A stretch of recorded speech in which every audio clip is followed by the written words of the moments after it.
네, 안녕하십니까. 저희는 대구대학교 사회문제 스터디 그룹 하이파이브 팀입니다.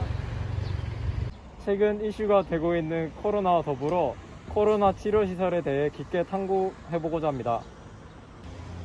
뜨거운 감자였던 경북 학습 사건에 대한 지역 주민과 지자체의 인터뷰 내용을 지금 보여드리겠습니다. 네, 그럼 사건에 대한 전반적인 설명을 드리겠습니다. 코로나 확진자의 급증으로 치료시설을 설립해야만 하는 지자체와 그리고 갑작스럽게 경북학숙이 치료시설로 지정되면서 이 두 집단 사이에 갈등이 발생하게 되었습니다. 그럼 이제 인터뷰 영상을 시청하겠습니다. 안녕하십니까. 저희는 대구대학교 사회복지학과 학생으로 구성된 하이파이브 팀입니다. 우선 저희 연구 주제에 관해 인터뷰에 응해주셔서 감사합니다. 자, 그럼 첫 번째 질문 드리겠습니다. 코로나19의 감염자 수가 기하급수적으로 급증하면서 치료시설의 증가가 필요하다는 것을 인지하고 있었습니까? 코로나19 확진자들이 기하급수적으로 늘어나면서 이제 부족한 치료 시설이 조금 더 늘어나야 된다고 인지는 했던 것 같습니다. 그러면 경북학숙이 코로나 치료시설로 선정되었을 때 인근 주민 혹은 경북학숙 거주하는 학생들에게 어떤 방식으로 소통하였습니까? 그때 심정은 또 어떠셨는지 말씀해 주시면 감사하겠습니다. 일단 인근 주민들에게 따로 뭐 연락이 왔다든지 그런 거는 저는 일단 저희 가족들 물론이고 저는 전혀 연락을 받은 게 없었고, 네.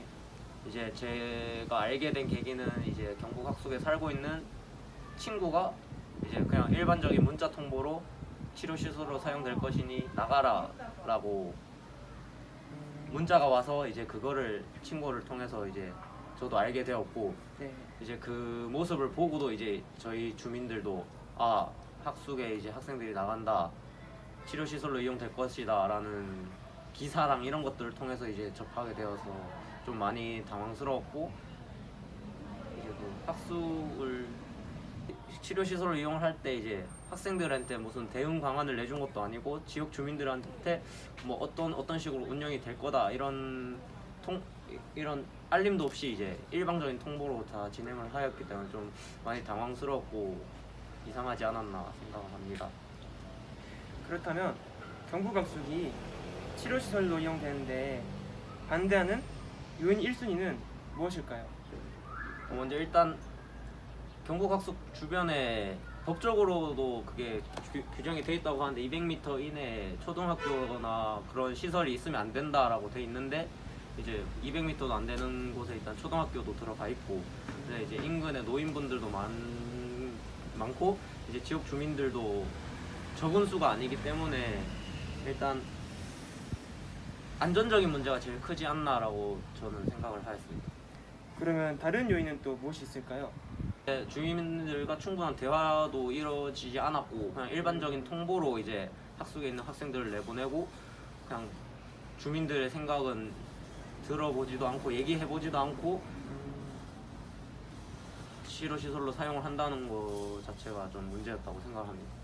이제 코로나 치료 격리 시설은 어떤 환경에 가장 적합하다고 생각하십니까?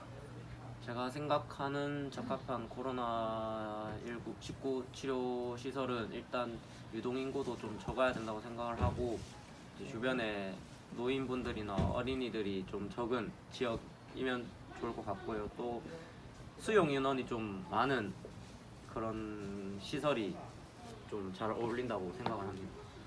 만약 이번 경북학숙 사례에 대해서 지자체에서 어떤 소통 방식과 보상이 있었다면 치료시설 입지에 대한 의견을 가져줬을까요?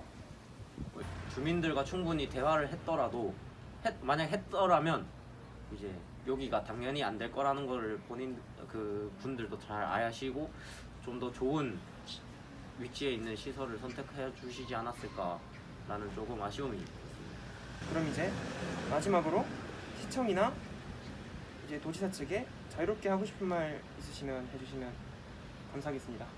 코로나19를 좀 감소시키기 위해서 이제 많은 노력을 해주시는 것도 알고 있지만 이제 이번 사건 같은 경우에는 조금 지역 주민 입장에서 좀 실망스러운 부분이 없잖아 있었지만 이제 더 잘 되기 위해 노력하셨던 거니까 앞으로는 조금 그런 실수를 좀 줄여주시고 앞으로도 이제 지역 주민들을 위해서 더 노력해 주시면 감사할 것 같습니다. 갑작스러운 통보를 받은 지역 주민들과 그럴 수밖에 없었던 지자체.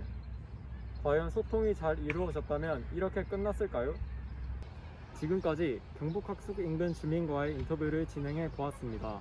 다음으로는 지자체와의 인터뷰인데 대면으로 진행하려 했으나 비대면으로 진행한 점 양해 부탁드립니다. 그럼 지금 바로 시청해 보도록 하겠습니다. 경북학숙이 코로나 시설로 지정되어야 했던 주된 이유가 있었나요? 코로나19 당시 경북 중에 경산이 제일 확진자가 많이 발생되었고 저희 관련 부서에서도 시군마다 생활치료센터를 추천받고 있는 상황에서 경산에서 경북학숙을 추천, 수용시설 규모 등 적합하다고 판단되어 지정을 추진한 걸로 생각됩니다. 저희 부서 입장에서는 경북학숙 근처에 주거시설이 밀집되어 있어 시설 지정을 반대했다는 점 미리 말씀드립니다. 답변 감사합니다. 그렇다면 코로나 치료시설은 어떠한 조건을 가진 시설로 선정되어야 한다고 생각하시나요? 코로나 치료시설을 담당하는 부서는 아니라서 정확한 답변은 못 드리지만 주민들 동의 격리를 할 수 있는 시설 및 규모가 선정 조건이 아닐까 생각합니다. 그렇군요. 주민들의 반대가 많았다고 들었는데 반대에 대한 지침은 제공되었나요? 경북학숙 관계자들에게 소독 및 방역에 대한 지도 관리를 당부했습니다. 알겠습니다. 도청이 생각하는 치료시설이 취소된 가장 큰 이유는 무엇이었을까요? 경북학숙 인근에 주거시설이 밀집되어 있고 직선거리 200m 안에 초등학교가 있어 학교관리법에 저촉된다는 점, 그리고 주민들 반대 등으로 지정이 취소되었다고 생각됩니다. 만일 과거로 돌아간다면 치료시설 유치를 성공하기 위해 어떤 방법으로 접근하시겠습니까? 우선 치료시설로 지정하기 위한 조건을 면밀히 검토 및 지역 주민들 동의를 우선 받아야 된다고 생각합니다. 마지막으로 경산시 지역 주민 혹은 시청에 전할 말이 있다면요. 이번 코로나19로 인해 우리 지역은 그 여파를 직접적으로 겪었고 경제적 어려움도 가중되고 있습니다. 특히 경북학숙이 코로나 치료센터로 지정되지는 않았지만 지역 주민들께 심려를 끼쳐드린 점 송구하게 생각합니다. 네, 이상으로 하이파이브 팀의 인터뷰 마치겠습니다. 감사합니다. 하이파이브 팀은 이번 두 사례 인터뷰 내용을 통해 민비 한상 속에서 합의점을 찾아가는 과정을 탐구하고자 합니다. 많은 관심 가져주시면 감사하겠습니다.